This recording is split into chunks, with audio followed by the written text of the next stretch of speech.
Hola, ¿qué tal amigas, amigos televidentes en Extra Plus? Un gusto saludarles, darles la bienvenida a esta edición de Adelante Nicaragua, edición en la que vamos a conversar con el maestro Hugo Mejía Briceño, quien fue presidente de el CUN, el Centro Universitario de la Universidad Nacional, Universidad Nacional, que era la expresión del movimiento estudiantil y todavía continúa siendo, en el caso del UNAM León, la expresión del movimiento estudiantil, el CUN, cuyo edificio en la semana pasada fue quemado en León. Muchas gracias por estar con nosotros. Bueno, un gusto, pues, en medio de esta situación tan compleja, difícil y de mucho dolor, pues, también. La idea del programa es entender un poco el movimiento estudiantil, ¿no? Es decir, ver lo que ha pasado en estos días, pero eso no es fortuito, no es un evento, digamos, no natural que ha ocurrido, porque el movimiento estudiantil ha tenido su historia en Nicaragua. Ha sido el movimiento estudiantil el principal impulsor, el principal motor de cambios en este país. Por lo menos así lo entiendo yo, y así lo he visto y lo he vivido yo. Sí, no, y si vamos a la historia de las luchas sociales y políticas en Nicaragua, se remonta desde las épocas anteriores a Sandino mismo. Durante el periodo sandino, los estudiantes dieron apoyo a la lucha de Sandino. Después la etapa de la conquista de la autonomía universitaria y las luchas frente a los regímenes de dictadura de Somoza, de manera tal que los estudiantes, el movimiento estudiantil ha siempre estado presente y podría decirse incluso a la cabeza en muchos momentos de las luchas sociales y políticas en Nicaragua. Hay que recordar que dirigentes de la altura como de Carlos Fonseca proceden de la lucha estudiantil misma, ¿no? Pasan a otra etapa posteriormente, de manera tal que siempre los estudiantes han estado presentes en las luchas sociales. En esa referencia histórica podemos hacer muchas anotaciones en los distintos periodos, pero esto lo que nos tiene que hacer ver es que la expresión estudiantil siempre ha estado, y que hoy no es extraño, pues no es cosa de que de pronto surgió la expresión estudiantil, sino que digamos de la propia naturaleza de los estudiantes que tienen una posibilidad de conocer a través de sus estudios mismos las situaciones de la realidad nacional y una sensibilidad que tienen porque no están condicionados, como estudiantes en sí, no están condicionados a intereses económicos de otro tipo, en principio, ¿no? Y por eso es que podría explicarnos esto, que en este momento, en este contexto actual y en los momentos anteriores, han sido los estudiantes que hoy se podría decir de la base, las que comienzan a levantar las banderas y se organizan para levantar las banderas sociales y políticas, como fue en todas las décadas hasta llegar al 79, durante los 80, y siguió después con la lucha por los presupuestos, y eso, digamos, lo ha colocado en una posibilidad, una potencialidad de mover al resto de la población. O sea, es como decir, como el sector que toma más rápidamente conciencia de los problemas y surge actuando. En esta razón hay que ver lo que ha sucedido en la actualidad, porque son los estudiantes, y no los estudiantes digamos, dirigentes formales. No es la estructura. No es la estructura, son los estudiantes de base, donde está, digamos, la potencialidad de mayor sensibilidad, por lo que decía, pues, porque alguien podría decir, son estudiantes, totalmente estudiantes, pues no tienen más que su interés por estudiar y su su interés por proteger, digamos, de alguna manera con su acción o su voz las situaciones de dificultad que pueda vivir la sociedad. Entonces, sí, en un momento en que este movimiento estudiantil, 19 de abril, hablaba de la justificación de su nombre, ellos decían movimiento estudiantil porque no se trata solamente de los universitarios, decían, sino que aquí hay jóvenes que son también estudiantes de otros niveles académicos, del nivel técnico y de otros niveles que se han congregado alrededor de este movimiento.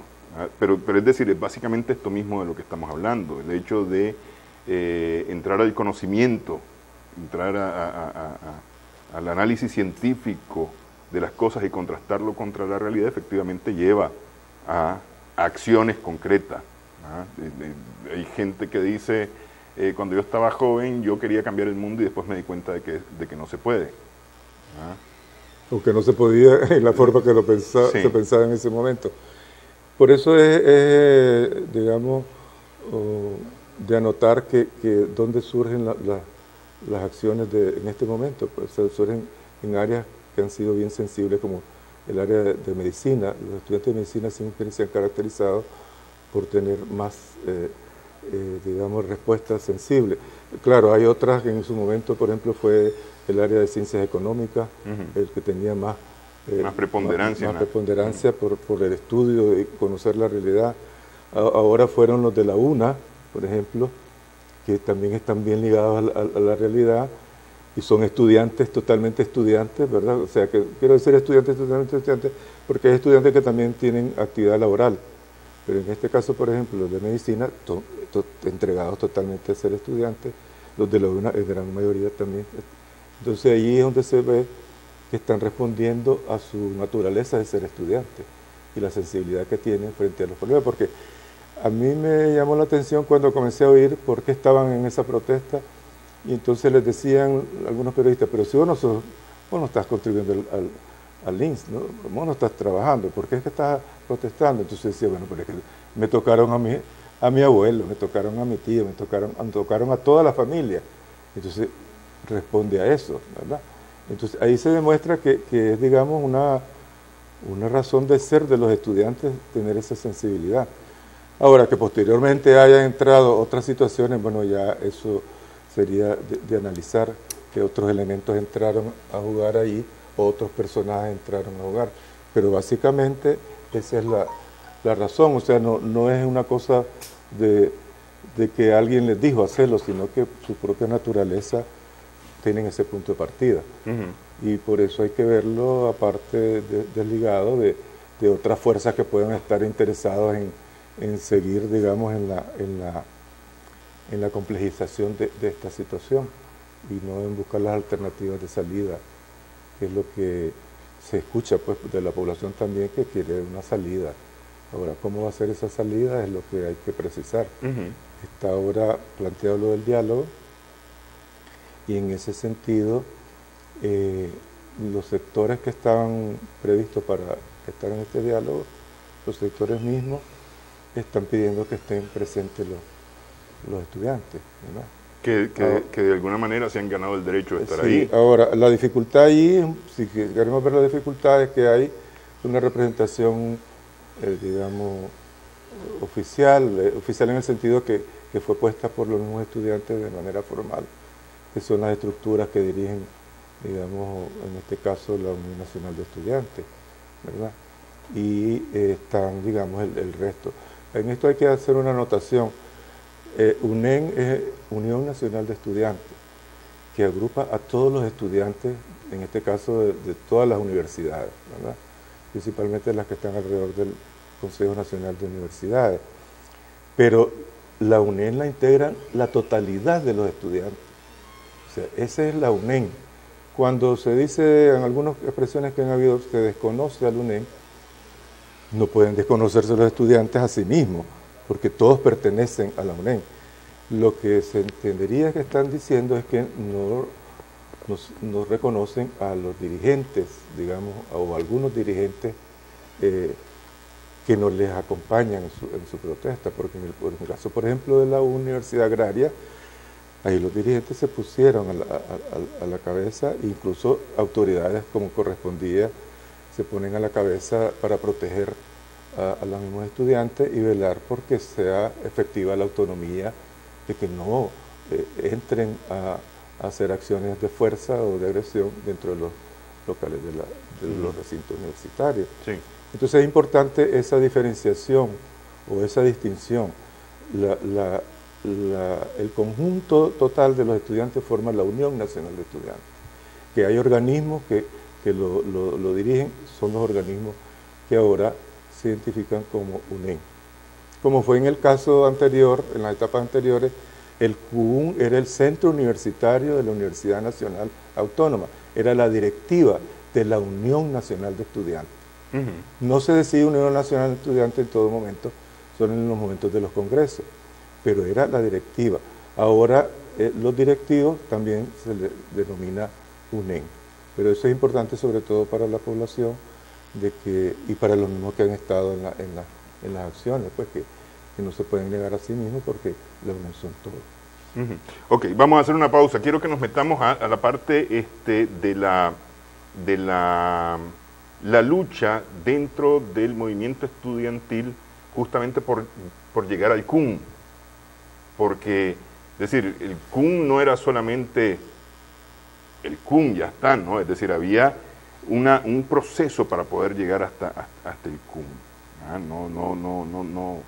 No era, es decir, realmente era de batallas, de ideas en la universidad para poder lograr adeptos que votaran por esa dirigencia, ¿no? Hacemos pausa en esta edición de Adelante Nicaragua. Conversamos con el maestro Hugo Mejía Briceño.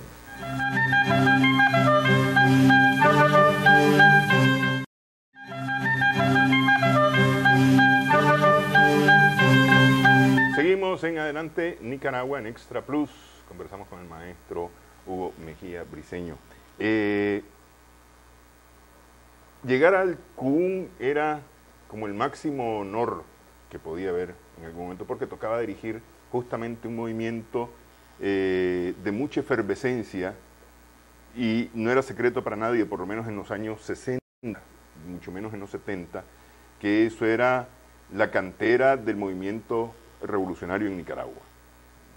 Pero de la misma forma había una competencia por lograr conquistar el CUN. Habían socialistas, habían liberales, habían cristianos. Social cristianos, sí. Sí, bueno, eso nos permite un poco hacer otra diferenciación. El CUN era el organismo de dirección, la directiva pues, de la UNEN en ese momento, y tenía sus procesos de elección. Para la etapa antes del 82, cuando se daban las dos UNANES, era una sola organización, y la elección, la escogencia de la dirigencia eran en los dos departamentos, pues, incluyendo Carazo también, de manera tal que era un proceso electoral, pues, con toda la formalidad que requería, pues, de comités electorales y todo. Pero ahí lo importante es señalar que habían grupos políticos, ¿verdad? Agrupaciones estudiantiles con un perfil ideológico denominado, pues, como decías, incluso hubo un grupo de liberales, que era el FEL, Frente Estudiantil Liberal, pero que no tuvo mucho espacio, porque era, como dicen los representantes de la dictadura de Somoza. Y estaban los socialistas, los socialcristianos, básicamente habían otras agrupaciones, pero eran de menos perfil. Entonces todas participaban en poniendo sus candidatos en las elecciones. O sea, era una lucha gremial, porque el organismo es una dirección de un gremio. Eso es otra cosa que hay que notar. La Unión Nacional de Estudiantes es un gremio, y es diferente a una agrupación política con un perfil ideológico determinado. Ahora, que pueden estar integrados en un momento de resultado de una elección, era lo lógico, pues, lo que se daba. Es decir, todos los grupos políticos, las agrupaciones políticas, proponían sus candidatos y resultaba electo pues con toda la formalidad y luego a ser reconocidos por las mismas autoridades. En esa época solo había un representante estudiantil entre el Consejo Universitario. Entonces eso también hacía que la movilización de los estudiantes fuera mayor, porque a través de su movilización es que le daban validación mayor a sus representantes en los órganos de dirección de la universidad. Pero aquí lo importante de señalar también es que cuando se asumía ya, el grupo que asumía la dirección, en este caso del QU, tenía que atender a la totalidad de los estudiantes, porque estaba dirigiendo un gremio. Sí. Su pensamiento, su ideología seguía siendo, digamos, de un perfil, pero trabajaba por todo el gremio, no solo por los que tenían su mismo perfil. Eso es importante porque después de los momentos electorales seguía la lucha, digamos, entre los segmentos políticos de los estudiantes. Entonces eso hacía que, y es donde quiero hacer una anotación importante que puede ser una cosa que contribuye a la hora, es que se tenía que hacer un trabajo de convencimiento a través de la palabra, o sea, de la oratoria. Era el que tenía más capacidad argumentativa, más capacidad de elocuencia. Entonces era un ejercicio que se tenía que estar haciendo, porque el que lograba convencer a la mayoría es el que llegaba no solo a ser directivo, sino el que lograba movilizar a las bases estudiantiles y además transmitir a su vez el mensaje de su visión política. Y eso es lo que pasa en el 68, cuando a mí me toca ser presidente del CUN, es que se logra que las bases estudiantiles, pues los estudiantes, asimilen una expresión de pensamiento que ya era diferente a las que habían estado anteriormente, que habían estado las agrupaciones social cristianas. Como yo pertenecía en ese momento a la Juventud Universitaria Católica, tenía, digamos, una visión distinta, digamos, más amplia, podría decirse, de los grupos propiamente reducidos políticos.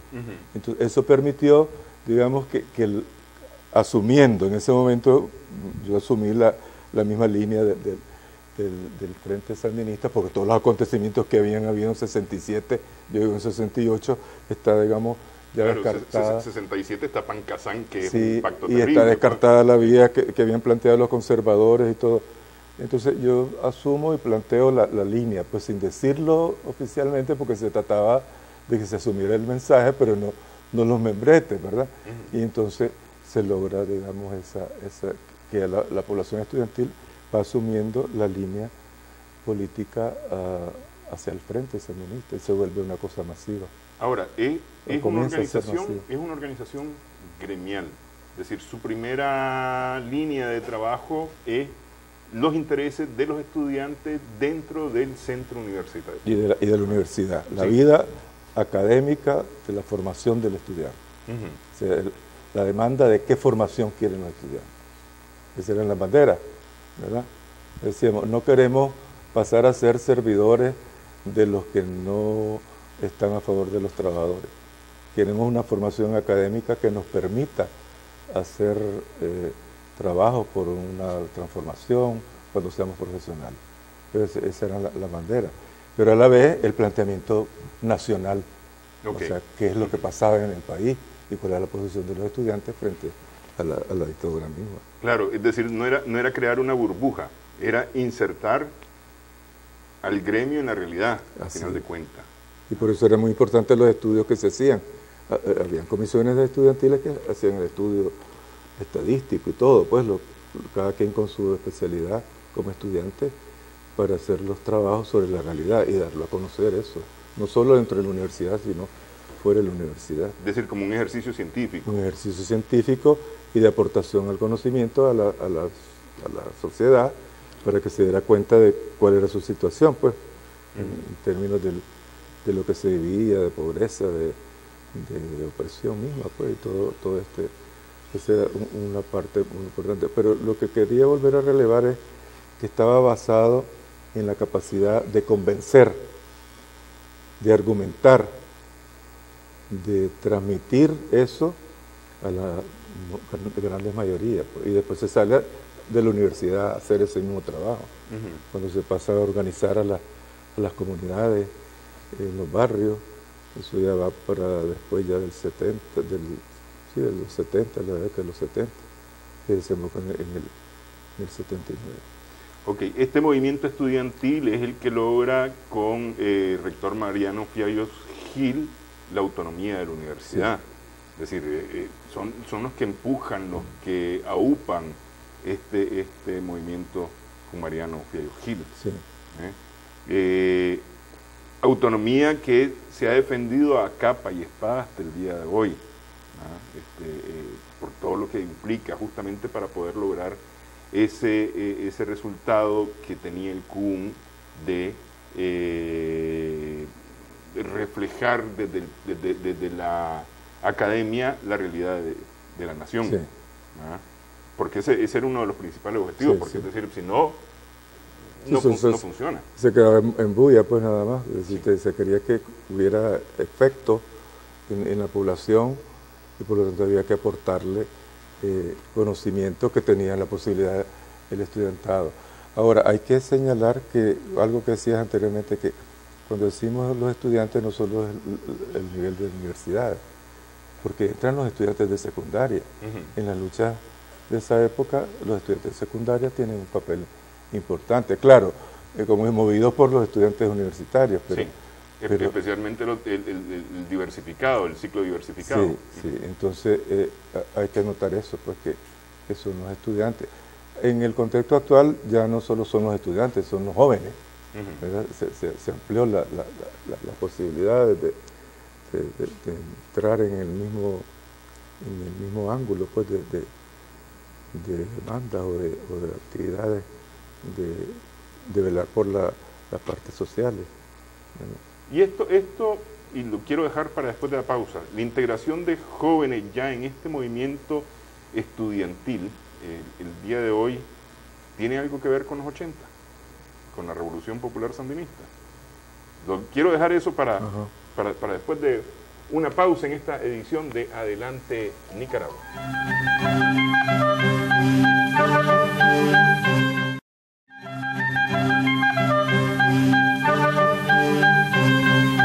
Estamos en Adelante Nicaragua en Extra Plus.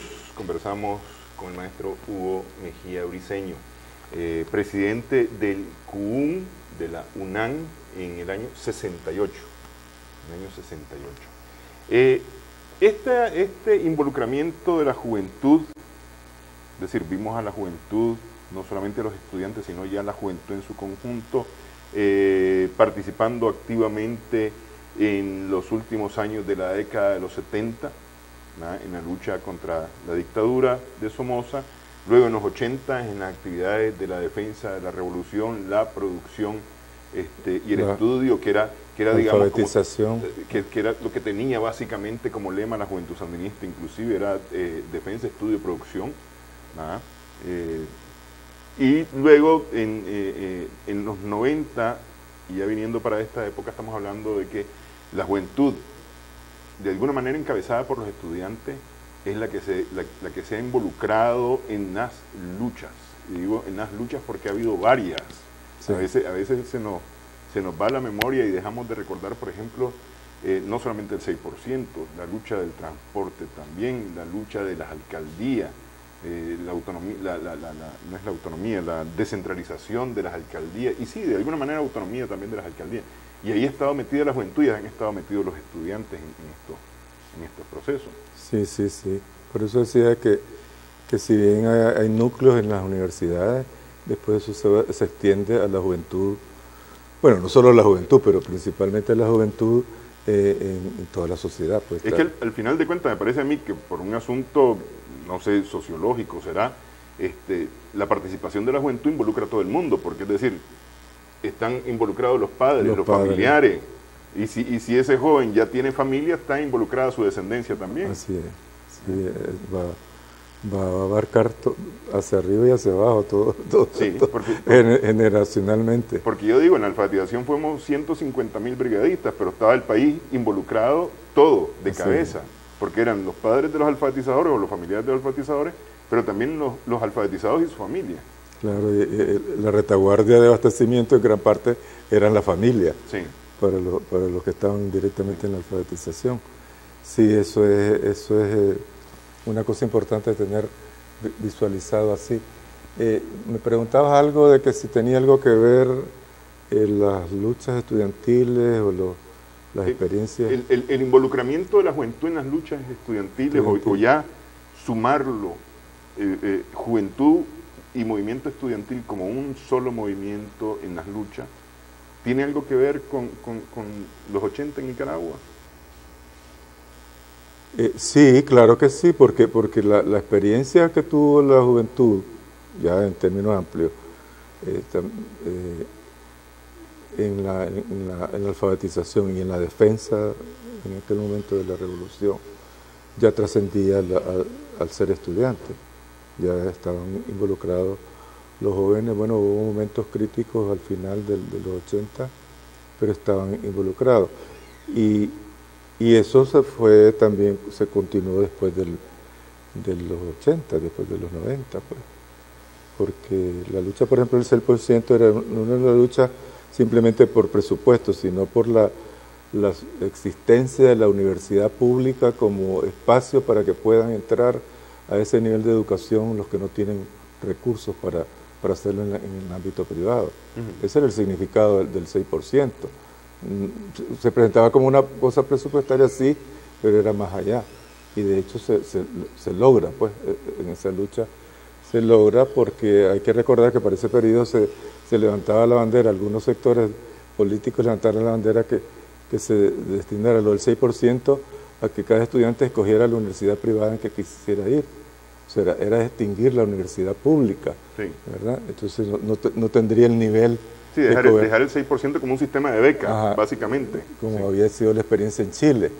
Y entonces era dejar cerradas las puertas para muchos sectores de la sociedad que no lo iban a poder asumir incluso como crédito para pagarlo posteriormente. De manera tal que en ese sentido siempre ha habido esa continuidad de la juventud por las razones no solo de ser jóvenes, sino por lo que decía yo, porque tienen la posibilidad de captar más rápidamente la sensibilidad para captar los problemas sociales, pues, o los ángulos sociales, que es lo que sucede en este momento, pues. Independientemente de los bemoles que tenga esto, eso es lo que nos explica y lo que nos dice, pues, que es lo que yo lo escuché. Nos decía, ¿por qué te estás metido si vos no sos cotizante del seguro? Pero tocan a mi abuelo, a mi tío, a mi padre, a toda la familia. Y en el futuro voy yo también. Y en el futuro voy yo, pero sí, eso no importa, porque ahorita estoy por el resto de la familia. Y de todo este movimiento actual, a mí me llamó mucho la atención en esa efervescencia que está en las actividades de los plantones y todo esto, que los muchachos gritaban que se rinda tu madre, o sea, que es el grito de Rugama. O sea, cómo continuó eso presente, ¿no? Por eso, con las diferencias de que pueden haber del caso, porque no sé si lo asumían como la expresión de un militante del Frente Sandinista, pero el grito lo asumieron, porque yo lo oí en muchos momentos. Pero como un símbolo de resistencia, de alguna manera, más que un símbolo sandinista. Más que un símbolo sandinista, pero tampoco desconocen quién lo dijo. Sí. ¿Verdad? Entonces, o deberíamos esperar que no desconozcan. Que no lo desconozcan. Al autor. Sí. Sí. De manera tal que eso, digamos, hay muchas cosas que tienen que resolverse, pues, pero sobre todo la salida de esta situación que básicamente está planteada que sea a través del diálogo. Y eso también es urgente, pues, porque todo esto ha sucedido en cadena porque no se han tomado las decisiones, pues, que correspondía tomar en su momento. Y si no se toman, como dicen también en su momento, en los días que vienen, esto puede tener, digamos, otros perfiles, sí, que no son los que desea la población, que también está llamando a que todo se calme, sin abandonar las demandas, pues, como dicen los estudiantes, pero que todo se quiero entrar al diálogo en breve, la parte esta del diálogo en breve, para terminar la parte esta del movimiento estudiantil como tal, porque usted mencionó algo importante, el UNEN, la Unión Nacional de Estudiantes de Nicaragua como tal, es el conjunto de estudiantes universitarios, sí. Porque son los estudiantes universitarios que están agremiados en UNEN, es decir, desde el momento en que matricula en una universidad es parte de UNEN. Sí. No sé si esto se extiende hacia las universidades privadas también, no sé si las universidades privadas tienen representación de estudiantes. Bueno, en el caso de las que están en el CNU sí, pero ha habido algunas debilidades pues en cuanto a la dinámica del movimiento estudiantil al interior, pues en el caso de la UCA pues ha sido menor, aunque como vemos ahora despunta también. Lo cierto es que, es decir, los estudiantes universitarios en este caso, es decir, para quedarme solamente con UNEN, los estudiantes universitarios como tal son seres pensantes al final de cuentas, sí. y son seres que de una u otra forma terminan organizándose. Así es, aunque no sea, digamos, una estructura formal del UNEN. Exactamente. Pero terminan organizándose. Terminan organizándose para actuar, sí. Y eventualmente pueden tomar el control de UNEN, ya como una forma organizada. Es decir, si logran justamente la simpatía de su comunidad estudiantil. Así es. Sí, pues ese es el proceso, digamos, que al final de cuentas podría decirse democrático, pues. Si estos lograron convencer a la mayoría, pues ellos son los que van a dirigir. Y no es porque el otro no pueda tener también su argumento y su razón, pero ¿quién logró transmitir y convencer? Eso es muy importante, porque así nos liberamos, digamos, de querer convencer por otras metodologías, otras técnicas. O sea, con el golpe nadie va a convencer. Sí. Más bien va a generar un rechazo. Entonces hay que recuperar eso. Eso es muy importante para muchas cosas, pues, a lo interno de la universidad y en la vida política, social.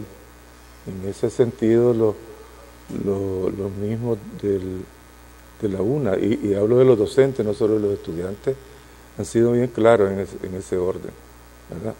O sea, respeto a la autonomía, que significa también respetar los recintos de la universidad y que no se den fenómenos de violencia o de agresión, que no necesariamente tienen que venir de afuera, también pueden ser adentro, ¿verdad? Sí.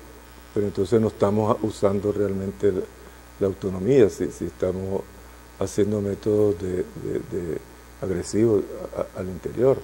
Pero sí, con eso no se van a ganar más opiniones, ¿no? Se rechazan opiniones. Y en el caso de la UNA fueron todavía más, los docentes exigen, no es que piden, exigen un proceso de investigación, incluso en el ámbito penal, para que se castigue a los que de cualquier lado que sea, ¿verdad? Pero te ha dicho que es más de un lado. Y eso es importante porque eso vinculado incluso al diálogo, le puede dar perspectivas mayores al diálogo. Si no se atiende esa parte, ¿verdad?, va a estar allí no es que el resultado del diálogo vaya a ser una investigación. Los docentes exigen que ya sea esa investigación. Pero que en teoría la Fiscalía inició ya este jueves, ¿no? Claro, pero claro, ya hubo una respuesta, pero ahora viene el asunto de la credibilidad de eso. Entonces, en la medida que en el diálogo se logre credibilidad de las alternativas de solución, en esa medida se podrá avanzar, pues. Sí. Vamos a avanzar de más allá de lo que pueda estar en este momento creando mayores dificultades.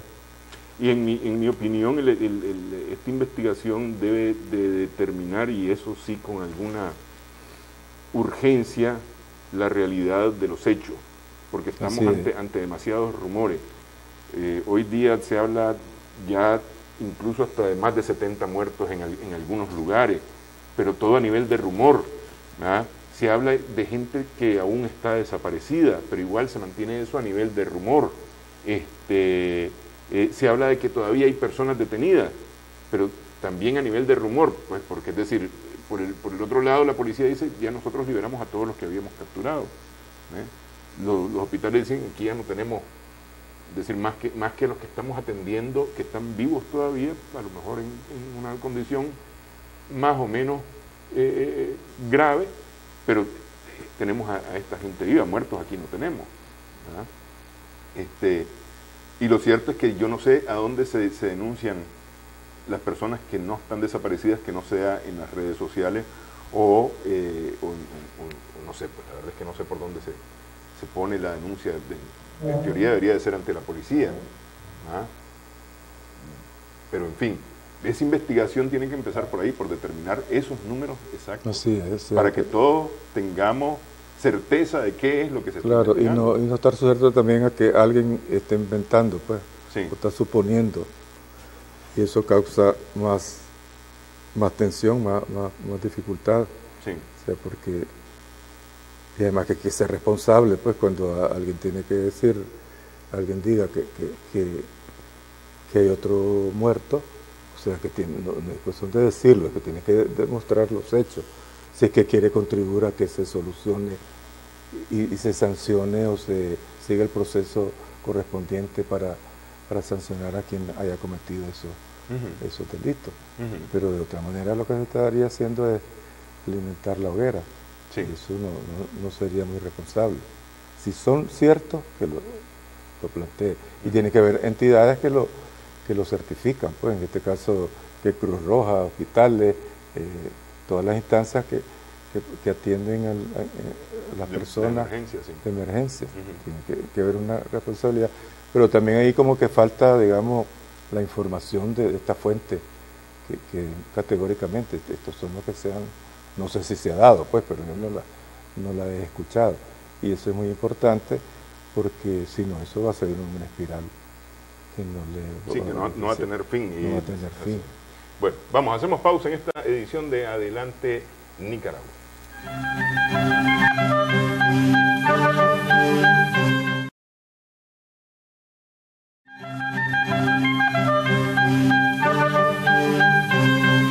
Estamos en Adelante Nicaragua en Extra Plus. Conversamos con el maestro Hugo Mejía Briceño. Los jóvenes, definitivamente, los estudiantes, definitivamente han ganado el derecho a estar en el diálogo y se lo ganaron a pulso, ese derecho para tener un lugar en el diálogo. Es decir, y cuando digo un lugar no me refiero a un asiento únicamente, sino al espacio para también poder opinar y poder participar junto a otros actores eventuales de este diálogo. Pero el problema es que todavía no sabemos quiénes son los actores. No ha habido de ninguna parte un pronunciamiento, estos son los actores que van a participar en el diálogo. Sabemos que participa el gobierno, efectivamente, que es el que ha hecho la invitación. Sabemos que participa la Iglesia Católica en calidad de mediador y testigo. Se dice que los estudiantes deben estar, pero hasta ahí, pom, se acabó. Posiblemente el COSEP. Los transportistas salieron diciendo que ellos también quieren estar en el diálogo. Y en fin, han salido de sí varios actores que quieren entrar también en el diálogo, pero no sabemos. Pues lo cierto es que en este momento no estamos claros de quién debe estar. A mí me parece que debería de ser lo más amplio posible, dependiendo de qué se va a discutir también, que ese es el otro tema, cuál va a ser la agenda de este diálogo. Sí, y eso es urgente porque aunque ya se abrió, digamos, la convocatoria al diálogo, no está preciso quiénes son los que van a integrar ese diálogo. Y eso se tendría que desprender de qué es lo que se va a tratar, en qué orden temático se va a tratar. Si es abierto, bueno, entrarán todos los temas posibles, pero tiene que tener un orden. O sea, eso ya debería estar de alguna manera siendo conocido, pues, porque si no se va a dar esto, que, pues, que todos los sectores van a querer estar para ir a presentar su problema al detalle. Y tengo entendido que es un diálogo nacional. Entonces, en el diálogo nacional se tratan los grandes temas, ¿verdad? Que de alguna manera todo el mundo sabe cuáles han sido los grandes temas y en este caso cuál es el tema central, ¿verdad? El tema central y que tampoco necesita llegar hasta el diálogo para resolver el problema, no el problema, sino el hecho que ha sido repudiado de las muertes de todos lados, pues. Entonces, si no se precisa eso pronto, o se propone, pues sí que va a ser una propuesta precisamente para abrir que sea diálogo, se va a ir diluyendo pues la posibilidad de que el diálogo sea una alternativa, una vía para encontrarle soluciones. Porque incluso, ¿cuál es la metodología que se va a seguir en el diálogo? O sea, no solo quiénes van a estar, con qué temas, qué objetivos, sino cuál es el procedimiento que se va a seguir. Y eso tiene que ser planteado temprano para que los que van a estar puedan decir algo también. El diálogo no comienza hasta que se siente, comienza desde que se está haciendo la propuesta. Comenzaría desde que estés haciendo la propuesta de cuál es el orden temático, la metodología, quiénes pueden estar, ¿verdad? Porque para que sea efectivo tiene que ser, digamos, pues, aquí ha habido experiencias de diálogo gigantescos, como fue para hacer la Constitución. Pues, toda la población estuvo integrada, sí, pero eso requirió un trabajo de meses, de mucho tiempo y de una organización gigantesca, que en este caso, pues no sé si habría esa posibilidad, pero lo que está centrado ahorita es un diálogo nacional. Y es importante que se precise quiénes pueden estar. En este caso, indiscutiblemente, tendrían que estar los estudiantes. Pero a mí me llamó un poco la atención que cuando oía a los estudiantes que estaban parte en la UPOLI, decían que ellos iban a delegar en uno de los miembros de la comisión mediadora, que en este caso es uno de los obispos, ¿no? Sí, sí, Monseñor Pero Báez. entonces estaría, como dicen, ellos mismos negándose la posibilidad de ir a ver por sus demandas específicas que tienen. No sé si eso tendría un efecto, digamos, favorable al desarrollo de un diálogo. La otra situación respecto a que estén los estudiantes, volvemos a lo que habíamos señalado anteriormente, o sea, las representaciones son de las estructuras de los estudiantes. ¿Se podrá omitir eso? O por ser precisamente un diálogo, tendrían que estar las representaciones estudiantiles de las estructuras electas, pues digamos lo que sean, de cualquier manera son electos, y además los que han estado en los movimientos. Sí. Eso tiene que ser pronto planteado, pues, porque como decía, si no sigue la espiral, y ahora la espiral es de quien saca más cosas, digamos, aunque no sean ciertas, ¿verdad? Quien está suponiendo cosas.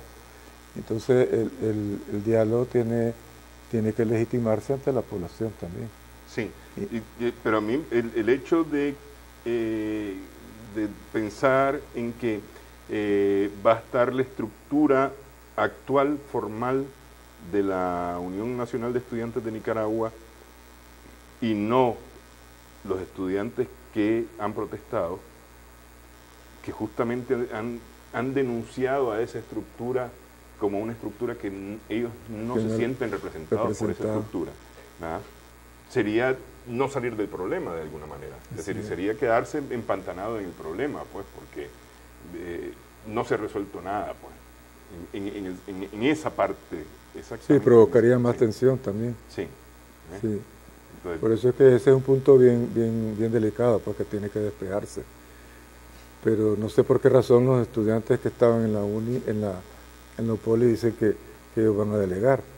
Pero también eso, no se puede decir, a ver, Monseñor Báez está en calidad de mediador por la conferencia episcopal y de acuerdo a lo que dijo el presidente de la conferencia, el cardenal Brene, se trata de un cuerpo colegiado, no se trata de opciones personales. Sí.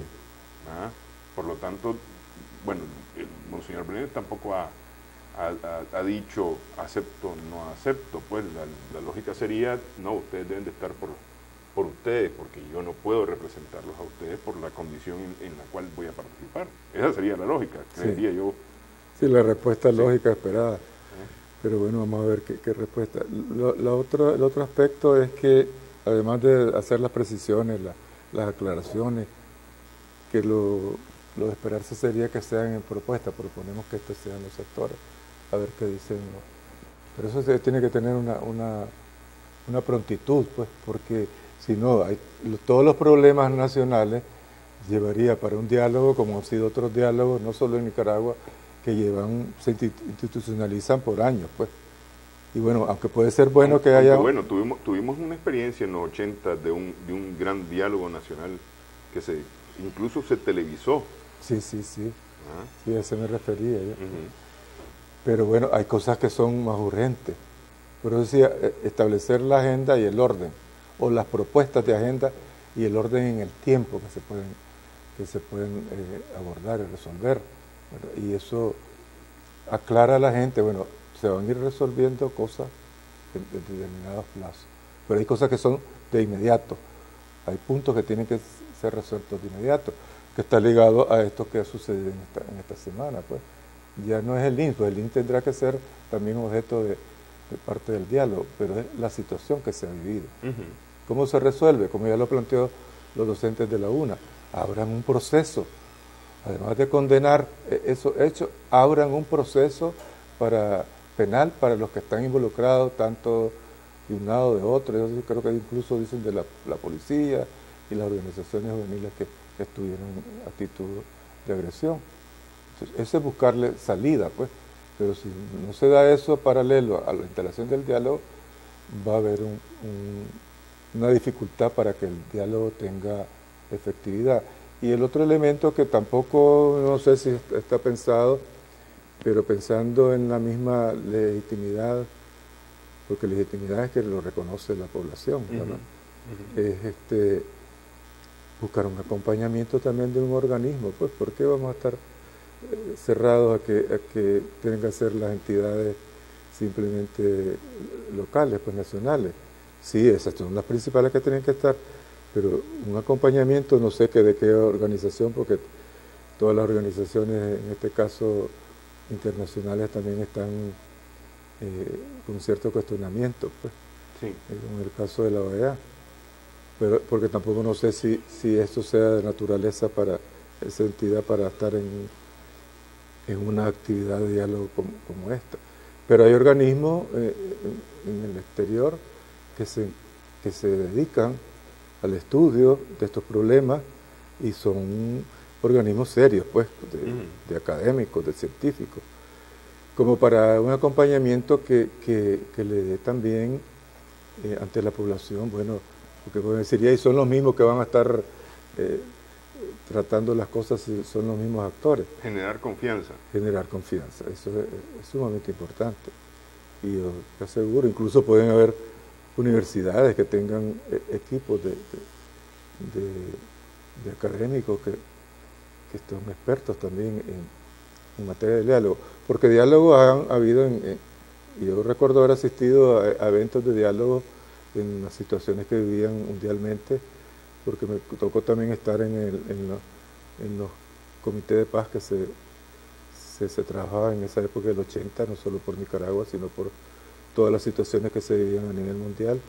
Entonces hay entidades que están dedicadas a asesorar, asesorar sería la palabra, acompañar los grandes diálogos que se dan, ¿verdad? En Viena, en una serie de países que no sé si tengan continuidad en la actualidad, pero me imagino que sí tienen las universidades, unidades de especialistas. Eso sería muy importante, pero esto significa ser abierto, pues. Sí. Ser abierto para encontrar una solución efectiva. ¿Se le debe dar plazo al diálogo? ¿Plazos más bien en plural? Yo creo que sí, es importante, porque como decía, hay cosas que tienen que ser abordado primero, ¿verdad?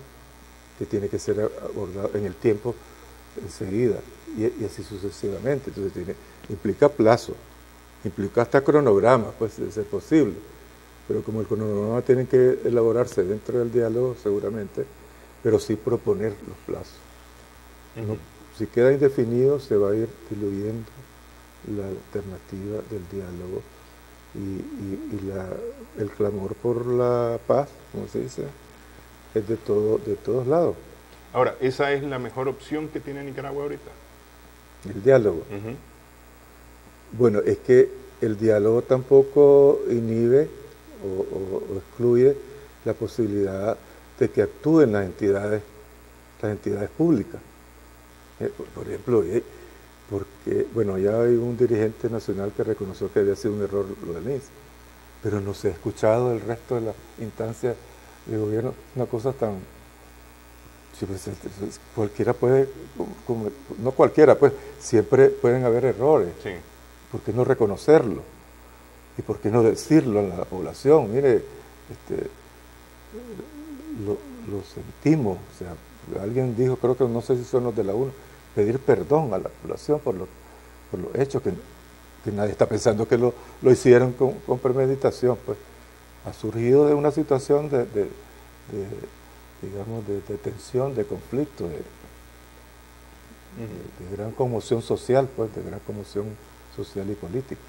Sí, pero yo le preguntaba que si esa es la mejor opción porque han hablado de otras opciones, de no ir al diálogo, porque el diálogo no es creíble, de continuar más bien en la calle, en las protestas en la calle, por ejemplo. Bueno, es que el hecho de que continúen las protestas en la calle no significa necesariamente que no la alternativa del diálogo no pueda ser. Pero cuando alguien levanta, porque yo escuché también eso, alguien que levanta que dice que no debe haber del diálogo porque se tiene que bajarse o quitarse el gobierno actual. Eso ya transforma en otra cosa, y eso es un golpe. Entonces, si hay las fuerzas que dicen que son democráticas y están planteando una cosa así como un golpe, entonces, ¿de qué estamos hablando? O sea, de seguir los cauces establecidos de la democracia actual, con las imperfecciones que tenga, o no. Entonces, ellas son otras definiciones. Por eso es que yo insisto de que el diálogo tiene que ser pronto, o sea, comenzar a funcionar pronto, que no tiene que ser todo perfecto, pues precisamente dentro del diálogo se pueden ir perfeccionando. Lo otro me parece que es alimentar algo que es opuesto a las alternativas pacíficas. Y eso yo creo que la población, si lo capta, no lo va a aceptar. La población ya tuvo las experiencias anteriores de guerra y no es, y por eso el 90, pues, porque el 90 sale precisamente del resultado de una situación de guerra. Sí. Bueno, quiero agradecerle que haya estado con nosotros en el programa, contando todas estas experiencias, estos puntos de vista. Muchas gracias. Bueno. Gracias también a nuestras amigas, amigos, televidentes por su sintonía en esta edición de Adelante Nicaragua. Esperamos que el programa haya sido de provecho para ustedes.